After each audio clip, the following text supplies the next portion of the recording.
This is a witch hunt. It's a hoax. Thank you. Fox News alert. Former President Donald Trump entering a New York City court just moments ago. We saw it as it happened, as he faces twin legal threats colliding on the same day in the same city. One threatening his family business, the other his freedom. And here he was just moments ago. Thank you very much, everybody.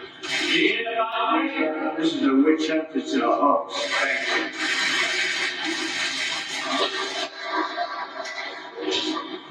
And he said nothing more, but he said it was a witch hunt and a hoax. This is a witch hunt. It's a hoax. Thank you. He's live outside the New York State Supreme Court in Manhattan. I don't know if you saw any more of the president, but we saw him walk in just moments ago. Eric? Yeah, good morning, Dana. We just heard those two words, a familiar refrain from the former president of the United States, calling this case a witch hunt and a hoax. It is a hearing for the Stormy Daniels hush money case.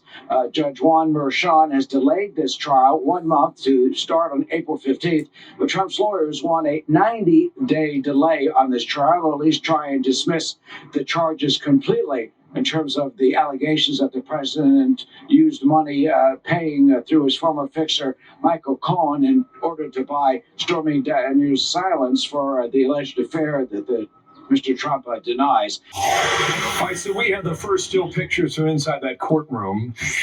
There are a few journalists and camera folks inside there. So this is Trump sitting at the table across the way. Zoom in a couple times on him.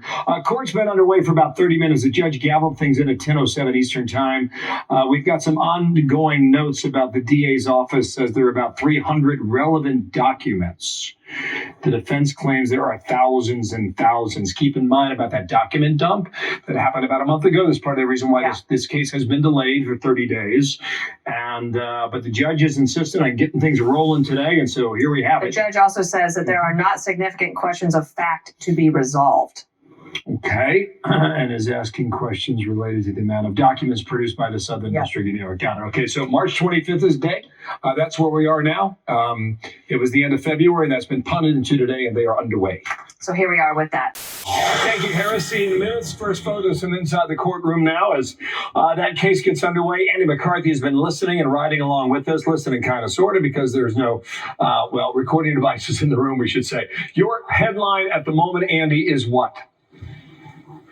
Discovery dispute. The defense is trying to say that it's catastrophic to have gotten thousands of documents on the eve of trial that are incredibly relevant. The state is trying to say there's only a trifling number of them that have any relevance at all, and 3 weeks is plenty of time to go through them.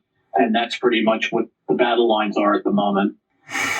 Andy, when the judge says there's nothing really, the facts aren't in question here, right? He says, are we entering another situation where the judge has already made a decision?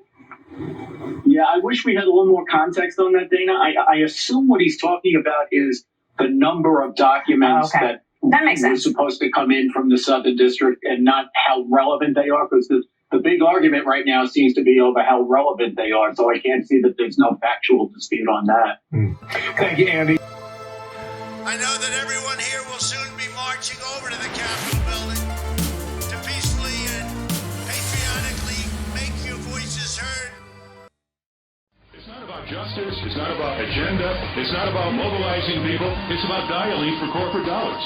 These two parties have sold the U.S. government and the American people to the highest bidders.